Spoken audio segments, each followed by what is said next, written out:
Good morning बच्चों। Hindi grammar की video में आप सभी का स्वागत है। आज हम एक नया टॉपिक पढ़ेंगे जिसका नाम है सर्वनाम, और सर्वनाम आपकी किताब का पाठ 9 है। तो चलिए मैं आपको सर्वनाम समझाना शुरू करती हूँ। देखिए, सबसे पहले बात करते हैं हम व्याकरण में। स्टार्टिंग कहाँ से करते हैं? मैंने आपको बताया है व्याकरण में जो हमारी शुरुआत होती है वो होती है शब्द से, है ना। शब्द बनता है, शब्द के बाद वाक्य बनते हैं। तो स्टार्टिंग कहाँ से होती है? शब्द से। और शब्द किससे बनते हैं? वर्णों से या अक्षरों से। तो वर्ण और अक्षरों की बात नहीं करेंगे, शब्द की बात करेंगे। अब देखिए, शब्दों को हम दो कैटेगरी में डिवाइड करते हैं। कैसे? शब्द जो हैं वो दो प्रकार के होते हैं। एक होता है विकारी शब्द, एक क्या होता है? विकारी शब्द, है ना। और दूसरा क्या होता है? दूसरा होता है अविकारी शब्द। दो तरह के शब्द होते हैं, एक विकारी शब्द और अविकारी शब्द। जानते हैं इतना तो आप लोग? ठीक है। अब विकारी शब्द कौन से होते हैं? ऐसे शब्द जिनके रूप में परिवर्तन कर सकते हैं, जिनको बदल सकते हैं, उन्हें विकारी शब्द कहते हैं। और ऐसे शब्द जिनके रूप में कोई परिवर्तन नहीं कर सकते, जिन्हें हम नहीं बदल सकते, उन्हें अविकारी शब्द कहते हैं। ठीक है। तो विकारी शब्द जिनमें विकार आ जाता है, जिनमें परिवर्तन आ जाता है, वो विकारी। और जिनमें कोई विकार नहीं आता, जिनमें कोई बदलाव नहीं आता, कोई परिवर्तन नहीं आता, उन्हें अविकारी शब्द कहते हैं। जानते हैं आप लोग, ये मैंने बस आपको रिवाइज कराया है। ठीक है। अब विकारी शब्द कौन कौन से होते हैं, चलिए इनकी बात कर लेते हैं। विकारी शब्द जो हैं वो कौन कौन से होते हैं? देखिए, संज्ञा जो आप पढ़ते हैं वो विकारी शब्द है। सर्वनाम विकारी शब्द होता है। क्रिया विकारी शब्द होता है। और जो विशेषण है वो भी विकारी शब्द होता है। ठीक है। मैंने आपको पहले भी बताया था कि जो चार शब्द हैं बच्चों, ये क्या हैं? आपके विकारी शब्द हैं। ठीक। संज्ञा, सर्वनाम, क्रिया और विशेषण। अविकारी शब्दों की हम बात आज नहीं करेंगे, हम केवल विकारी शब्दों की बात करेंगे। संज्ञा, सर्वनाम, क्रिया और विशेषण। तो संज्ञा में परिवर्तन हो जाता है, संज्ञा के लिंग में परिवर्तन हो जाता है ना। और संज्ञा के वचन में परिवर्तन हो जाता है। ठीक। और संज्ञा के कारक में परिवर्तन हो जाता है। तो हम चार आधारों पर परिवर्तन कर सकते हैं। कौन कौन से आधार हैं? काल के आधार पर हम परिवर्तन कर देते हैं, कारक के आधार पर परिवर्तन कर देते हैं, लिंग के आधार पर परिवर्तन कर देते हैं और वचन के आधार पर परिवर्तन कर देते हैं। तो ये हम ऐसे परिवर्तन करते हैं। तो जब मैंने आपको कारक समझाया था और काल समझाया था, तब मैंने आपको बताया था कि क्रिया जो होती है बच्चों, क्रिया। ठीक। तो क्रिया में जो परिवर्तन होता है वो किसके आधार पर होता है? क्रिया में परिवर्तन किसके आधार पर होता है? क्रिया में परिवर्तन होता है आपका काल के आधार पर। किसके आधार पर? काल के आधार पर। ठीक है। और संज्ञा में परिवर्तन होता है आपका कारक, लिंग और वचन के आधार पर। इसलिए ये विकारी शब्द हैं। सर्वनाम में भी होता है, विशेषण में भी होता है। खैर, आज हमारा उस चीज से मतलब नहीं है। तो आज हमारा मतलब है यहाँ किससे बच्चों? सर्वनाम से। इसमें से हम सर्वनाम सीखने वाले हैं, क्योंकि संज्ञा हम पहले ही सीख चुके हैं। सर्वनाम आज हम सीखेंगे और उसके बाद अगला चैप्टर हम क्रिया का पढ़ेंगे और विशेषण का पढ़ेंगे। तो आज हमें सीखना है सर्वनाम। क्या सीखना है? सर्वनाम सीखना है। तो सर्वनाम सीखने के लिए आप लोग रेडी हो जाइए। देखिए,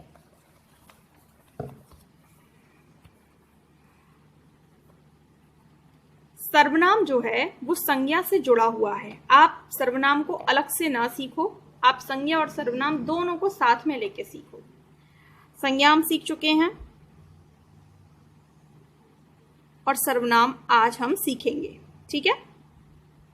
और मैंने क्या कहा कि संज्ञा और सर्वनाम ये आपस में क्या हैं? आपस में एक दूसरे से जुड़े हुए हैं, लिंक हैं। अगर आपने संज्ञा को समझ लिया तो आप सर्वनाम को भी समझ जाएंगे। तो आज हम दोनों को मिलाकर समझेंगे। कैसे? देखिए, संज्ञा का क्या मतलब होता है? संज्ञा का मतलब होता है सारे नाम। इस दुनिया पर जिन जिन चीजों के जो जो नाम हैं, सबके नाम जो हैं, सारे नाम जो हैं, वो क्या कहलाते हैं? संज्ञा कहलाते हैं। जैसे संज्ञा कौन कौन सी हुई? आप इस टाइम पर अपने आसपास जो चीज़ें देख रहे हैं उनका नाम लिखिए। देखो, किताब, आप किताब से पढ़ते हैं, किताब संज्ञा हो गई। मैं कॉपी पर लिख रही हूँ, कॉपी संज्ञा है। मेरे हाथ में मोबाइल फ़ोन है तो मोबाइल का नाम है, तो ये संज्ञा है। और मैं पेन का यूज़ कर रही हूँ, ये संज्ञा है। मुझे सामने दीवार दिखाई दे रही है तो ये भी संज्ञा है ना। ये सारी संज्ञाएं हैं। अच्छा, और संज्ञा लिखते हैं। मेरे ऊपर छत है तो ये संज्ञा है। मेरे पैरों के नीचे फर्श है तो ये संज्ञा है। मैं इस समय कुर्सी पर बैठी हुई हूँ तो ये संज्ञा है। और मेरे कमरे में एक कूलर भी रखा हुआ है तो ये संज्ञा है। तो ये सारे शब्द आप जो देख रहे हो, ये सारे शब्द क्या हैं? संज्ञा है। ठीक है, अब बात कर लेते हैं हम सर्वनाम की। सर्वनाम का क्या मतलब होता है? सर्वनाम को अगर हम शब्द को तोड़ें तो दो शब्दों में ये टूटता है, सर्व प्लस नाम में। सर्व प्लस नाम में। ठीक है, सर्व का मतलब क्या होता है? सर्व का मतलब होता है सबका। क्या मतलब होता है? सबका। और नाम का मतलब क्या होता है? नाम। तो सर्वनाम का मतलब क्या हुआ? सबका नाम। अब देखो, बहुत ज्यादा अंतर नहीं है। संज्ञा का मतलब सारे नाम और सर्वनाम का मतलब सबका नाम। अब इसमें क्या डिफरेंस क्या है सारे नाम और सबका नाम में? देखिए, संज्ञा किसी भी चीज का जो अपना खुद का नाम होता है उसे हम संज्ञा बोलते हैं।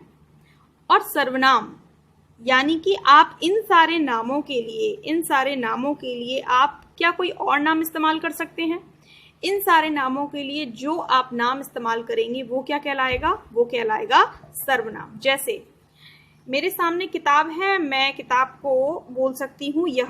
क्या बोल सकती हूँ? यह बोल सकती हूँ। बोल सकती हूँ ना कि यह मेरे पास ले आओ। मेरे पास कॉपी है तो मैं बोल सकती हूँ इसे यहाँ रख दो। मेरे पास मोबाइल है तो मैं मोबाइल को भी यह बोल सकती हूँ। मेरे पास पेन है तो मैं बोल सकती हूँ कि यह बहुत अच्छा चलता है। ठीक है, तो यह बोल सकती हूँ। दीवार को बोल सकती हूँ मैं वह। ठीक है, छत को बोल सकती हूँ मैं वह। फर्श को भी मैं बोल सकती हूँ यह। कुर्सी को बोल सकती हूँ मैं यह। कूलर को भी बोल सकती हूँ मैं यह। मतलब इस तरह के शब्दों का प्रयोग मैं इनके लिए कर सकती हूँ। तो ये जो सारे शब्द जो आप देख रहे हो, ये सारे शब्द क्या हैं? ये सारे शब्द सर्वनाम हैं। और ये जिन शब्दों के लिए इस्तेमाल हो रहे हैं ये क्या है? संज्ञा है। ठीक, आपको बात समझ में आ रही है? तो सर्वनाम क्या हुए? अगर हम सर्वनाम को परिभाषा में लिखें तो सर्वनाम की परिभाषा जो है बच्चों वो क्या बोलेगी? ठीक, यहाँ से हमने क्या सीखा? क्या होगी सर्वनाम की परिभाषा? कि संज्ञा के स्थान पर प्रयोग किए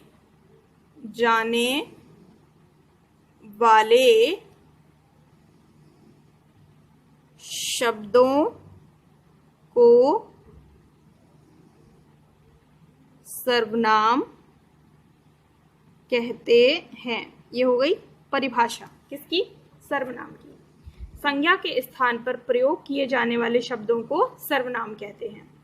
या हम ऐसे बोल सकते हैं कि जो शब्द संज्ञा के स्थान पर प्रयोग किए जाते हैं उन्हें हम सर्वनाम कहते हैं। ठीक, अब संज्ञा के स्थान पर प्रयोग किए जाने का क्या मतलब है? ये देखो, हम संज्ञा क्यों नहीं प्रयोग कर सकते हैं? हमें सर्वनाम की जरूरत क्यों पड़ती है?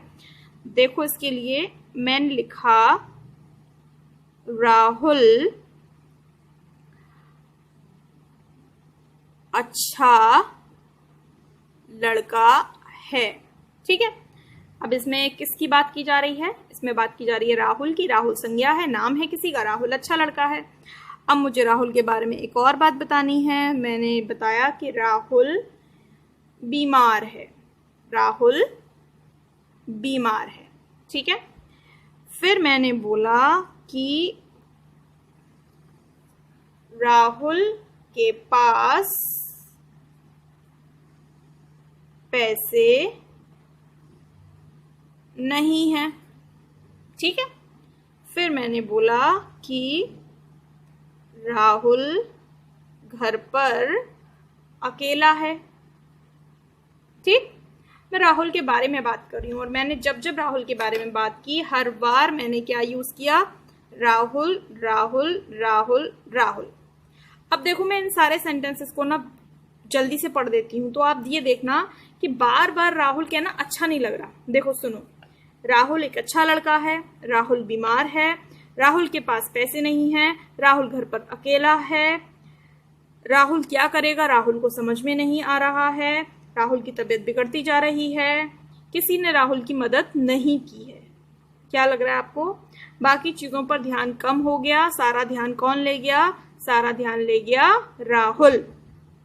लग रहा है ना आपको ऐसे बोलने पर? ऐसा होता है, बार बार राहुल कहने पर जो वाक्यों में जो दूसरी चीजें बोली गई हैं उन पर ध्यान कम हो जाता है, राहुल के ऊपर ही ध्यान सारा चला जाता है। तो अब इसके लिए हम क्या करें? इसके लिए हम दूसरे शब्दों का प्रयोग कर सकते हैं। कैसे? राहुल अच्छा लड़का है, वह बीमार है, उसके पास पैसे नहीं है, वह घर पर अकेला है। तो अब आपको क्या लगा? हमने राहुल की जगह पर क्या इस्तेमाल कर दिया कि वह बीमार है, उसके पास पैसे नहीं हैं और वह घर पर अकेला है। ठीक है, तो अब जो हमने इन दूसरे शब्दों का इस्तेमाल किया है, ये जो दूसरे शब्द हैं, ये दूसरे शब्द किन की जगह पर इस्तेमाल किए गए हैं? राहुल के प्लेस पर इस्तेमाल किए गए हैं। चूंकि ये राहुल की जगह पर इस्तेमाल किए गए हैं इसलिए ये क्या है? ये है सर्वनाम। ठीक है ना? यहाँ ये राहुल क्या है? राहुल यहाँ पर है संज्ञा। एक बार तो बताना पड़ेगा ना संज्ञा कौन सी है, और उसके बाद जो शब्द हमने इस्तेमाल किए वो है सर्वनाम। समझ में आया? सर्वनाम और संज्ञा दोनों ही एक दूसरे से जुड़े हुए हैं। पहली बार आप जिन शब्दों का इस्तेमाल करेंगे वो होंगी संज्ञा, और जब आप उनके बारे में दूसरी बार, तीसरी बार, चौथी बार आगे बात करेंगे तो आप उनके लिए क्या इस्तेमाल करेंगे? सर्वनाम इस्तेमाल करेंगे। तो ये है सर्वनाम। संज्ञा के स्थान पर प्रयोग किए जाने वाले शब्दों को सर्वनाम कहते हैं।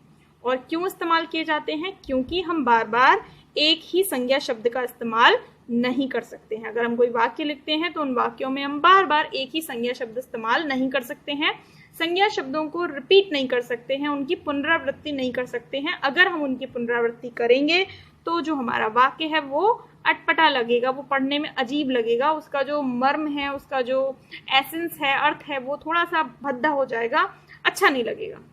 इसलिए उसकी सुंदरता को बनाए रखने के लिए हम उसकी जगह पर सर्वनाम शब्दों का प्रयोग करते हैं। ये तो यहाँ तक हो गई परिभाषा की बात और उदाहरण की बात। अब जो इम्पोर्टेंट चीज है सर्वनाम में, ये तो सब आपको इससे पहले की क्लासेस में भी समझाया गया है। अब जो इम्पोर्टेंट चीज है सर्वनाम के बारे में वो है सर्वनाम के भेद। तो कितने भेद होते हैं, कितने प्रकार होते हैं सर्वनाम के? बात करते हैं सर्वनाम के प्रकारों के बारे में। तो जो सर्वनाम के प्रकार होते हैं, सर्वनाम कितने प्रकार के होते हैं? तो सर्वनाम के प्रकार होते हैं वो होते हैं 6। सर्वनाम के जो प्रकार हैं वो कितने प्रकार के होते हैं? सर्वनाम 6 प्रकार के होते हैं। कितने प्रकार के होते हैं? 6 प्रकार के होते हैं। नाम तो आपको पता ही है 6 सर्वनाम के, बता सकते हो आप मुझे? बताइए फटाफट से, याद है आपको? देखो मैं शॉर्ट में लिखती हूं। पुरुषवाचक, पुरुषवाचक, ठीक है, निश्चयवाचक, निश्चयवाचक, ठीक है, अनिश्चयवाचक सर्वनाम, अनिश्चयवाचक, ठीक, प्रश्नवाचक सर्वनाम, प्रश्नवाचक, संबंधवाचक सर्वनाम, संबंधवाचक, और 6 है निजवाचक सर्वनाम। याद आ गया आपको? तो ये सर्वनाम के क्या हैं? 6 प्रकार हैं। पुरुषवाचक सर्वनाम, निश्चयवाचक सर्वनाम, अनिश्चयवाचक सर्वनाम, प्रश्नवाचक सर्वनाम, संबंधवाचक सर्वनाम और निजवाचक सर्वनाम। क्लियर है? तो एक बार हम सर्वनाम के भेदों के नाम फिर से लिखते हैं साफ साफ। सर्वनाम के प्रकार या सर्वनाम के भेद कितने होते हैं? 6 होते हैं। कौन कौन से? फिर से आप लोग बोलिए, कौन कौन से होते हैं? पहला, पुरुषवाचक सर्वनाम, पुरुषवाचक सर्वनाम, ठीक है, पुरुषवाचक सर्वनाम एक भेद हो गया। दूसरा, निश्चयवाचक सर्वनाम, ये दूसरा भेद हो गया, निश्चयवाचक सर्वनाम। तीसरा, अनिश्चयवाचक सर्वनाम, अनिश्चयवाचक सर्वनाम। ठीक है। चौथा प्रश्नवाचक सर्वनाम, प्रश्नवाचक सर्वनाम। पांचवा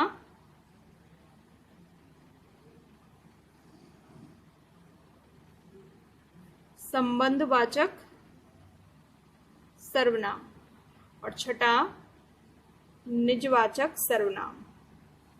कितने भेद हुए सर्वनाम के? 6 भेद हुए। अगर आपने इन 6 भेदों को अच्छे से समझ लिया तो आप मानकर चलिए कि आपने पूरा सर्वनाम चैप्टर क्लियर कर लिया। सर्वनाम में फिर आपको कोई भी समस्या, कोई भी परेशानी नहीं आने वाली है। ठीक है। तो अब हमें एक एक करके डीपली जाना है इसके भेदों के अंदर। तो सबसे पहला भेद जो हम बच्चों लेते हैं वो क्या लेते हैं? पुरुषवाचक सर्वनाम। क्या लेते हैं? पुरुषवाचक सर्वनाम की बात करते हैं। देखिए, पुरुषवाचक सर्वनाम 3 प्रकार के पुरुषों के लिए इस्तेमाल होता है। कितने प्रकार के पुरुषों के लिए? 3 प्रकार के पुरुषों के लिए इस्तेमाल होता है। ठीक है। 3 प्रकार के कौन से पुरुष हो गए? 3 प्रकार के पुरुष जो हैं वो कौन से हो गए?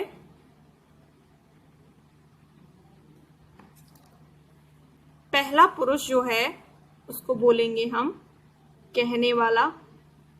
दूसरा पुरुष जो है वो है सुनने वाला।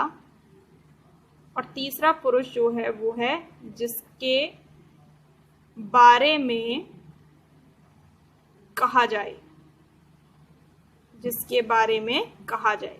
3 प्रकार के पुरुषों की बात होती है पुरुषवाचक सर्वनाम में।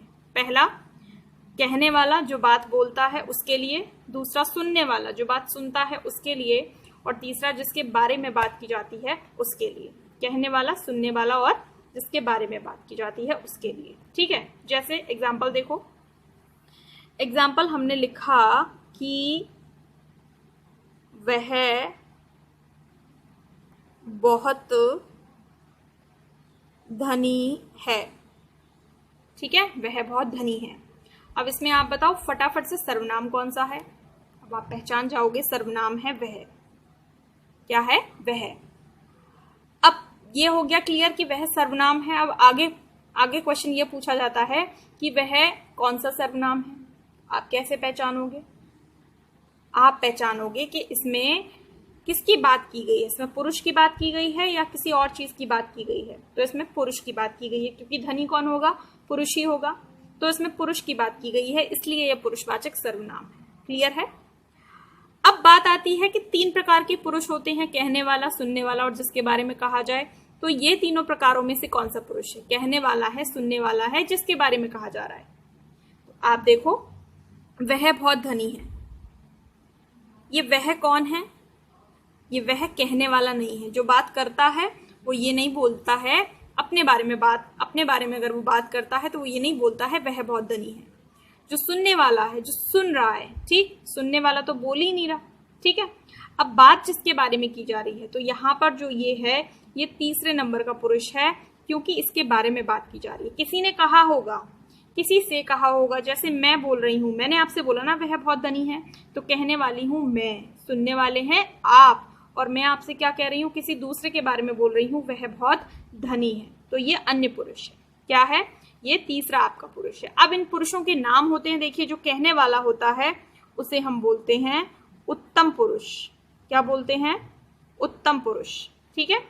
और जो सुनने वाला होता है उसे हम बोलते हैं मध्यम पुरुष। क्या बोलते हैं? मध्यम पुरुष। और जिसके बारे में बात की जाती है उसे हम बोलते हैं अन्य पुरुष। क्या बोलते हैं? अन्य पुरुष। तो यहाँ 3 प्रकार के पुरुष होते हैं, उत्तम पुरुष, मध्यम पुरुष और अन्य पुरुष। अब वह बहुत धनी है, वह जो है वो तीसरे नंबर का पुरुष है, अन्य पुरुष है। कौन सा पुरुष है? अन्य पुरुष है। ठीक है ना। अब देखिए, जब मैं बात करूंगी कि कहने वाला, यानी कि मैं अगर कहने वाली हूं तो मैं अपने लिए कौन कौन से शब्दों का प्रयोग करूंगी? मैं अपने लिए शब्दों का प्रयोग करूंगी मैं का। अगर मैं अपनी बात कर रही हूं तो मैं का, और अगर मेरे साथ कोई और भी हैं तो हम। मेरे साथ मेरी मदर है, मेरे फादर हैं, मेरे दोस्त हैं, तो मैं हम की बात करूंगी। यानी कि जब कहेगा कोई इंसान तो या तो मैं बोलेगा या हम बोलेगा। तो मैं और हम और इससे संबंधित और भी सारे जो सर्वनाम हैं वो सब उत्तम पुरुष के सर्वनाम कहलाएंगे। ठीक है ना। अब मध्यम पुरुष सुनने वाला, जो सुनता है, जिससे बात की जाती है, तो हम बात किससे करते हैं?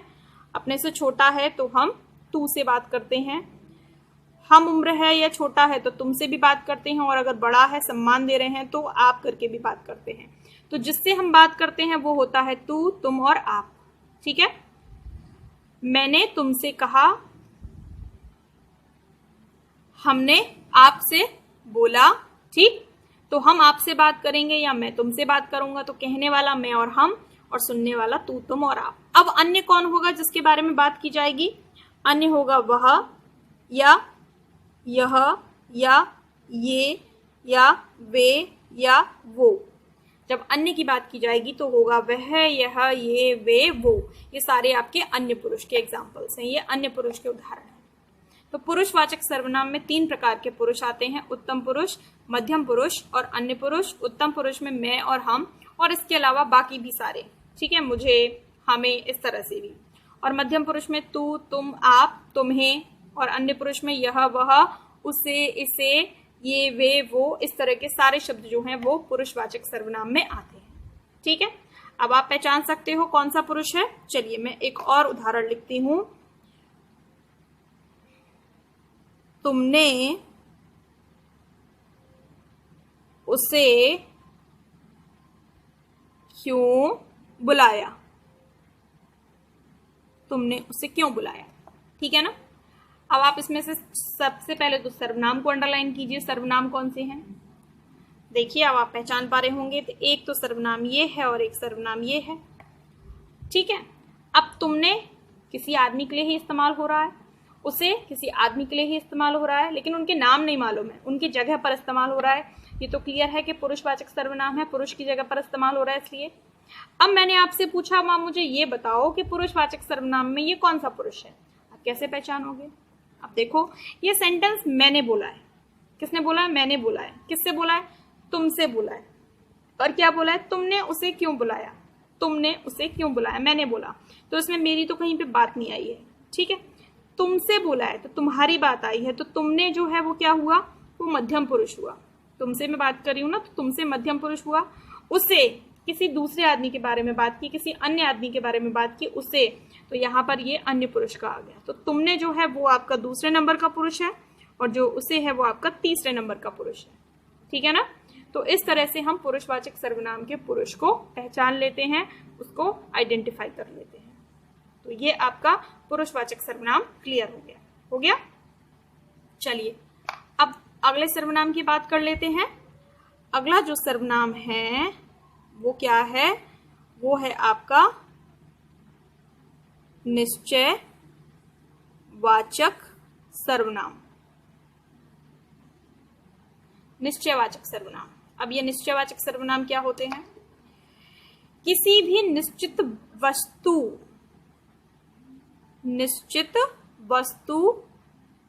या स्थान के लिए, किसी भी निश्चित वस्तु या स्थान के लिए प्रयोग किए जाने वाले शब्दों को निश्चयवाचक सर्वनाम कहते हैं। किसी भी निश्चित वस्तु या स्थान के लिए प्रयोग किए जाने वाले शब्दों को निश्चयवाचक सर्वनाम कहते हैं। अब इनके उदाहरण, अब आपको थोड़ा सा आश्चर्य होगा ये जानकर कि इनके उदाहरण भी वही हैं। यह, वह, ये, वे, वो, ये ही निश्चयवाचक सर्वनाम के उदाहरण हैं।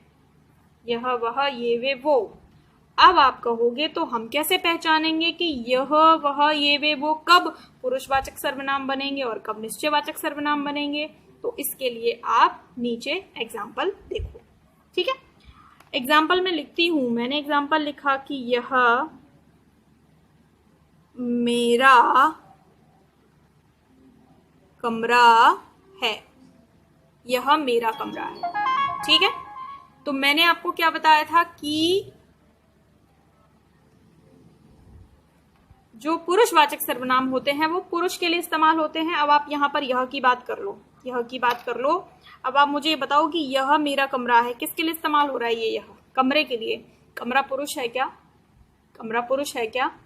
नहीं, कमरा पुरुष नहीं है, है ना।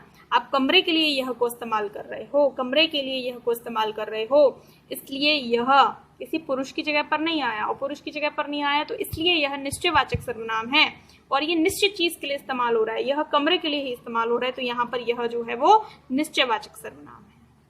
ठीक है, एक और एग्जाम्पल में लिखती हूं कि वह तुम्हारा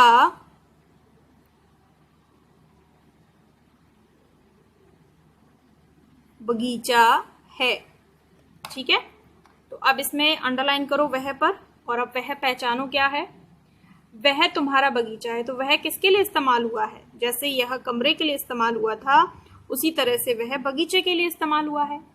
तो बगीचा कोई पुरुष नहीं है ना, बगीचा जो है वो पुरुष नहीं है, पुरुष नहीं है, लेकिन यहाँ पर वह बगीचे के लिए इस्तेमाल हुआ है, इसलिए वह कैसा सर्वनाम है, वह जो है वो निश्चयवाचक सर्वनाम है। कैसा सर्वनाम है, निश्चयवाचक सर्वनाम है। ठीक है ना, तो ये निश्चयवाचक सर्वनाम इस तरह से ही इस्तेमाल होते हैं, यह वह ये वे और वो। देखो, अगर कोई चीज पास है तो यह, कोई दूर है तो वह, पास है लेकिन बहुत सारी हैं तो ये, और दूर है लेकिन बहुत सारी हैं तो वे, और दूर है तो हम वह की जगह पर वो भी इस्तेमाल कर लेते हैं। तो ये आपके जो हैं वो है निश्चयवाचक सर्वनाम, अब आप पहचान सकते हो। ठीक है, अब हम चलते हैं अगले सर्वनाम पर, और जो हमारा अगला सर्वनाम है वो क्या है, अगला सर्वनाम है हमारा अनिश्चयवाचक सर्वनाम। कौन सा सर्वनाम है, अनिश्चयवाचक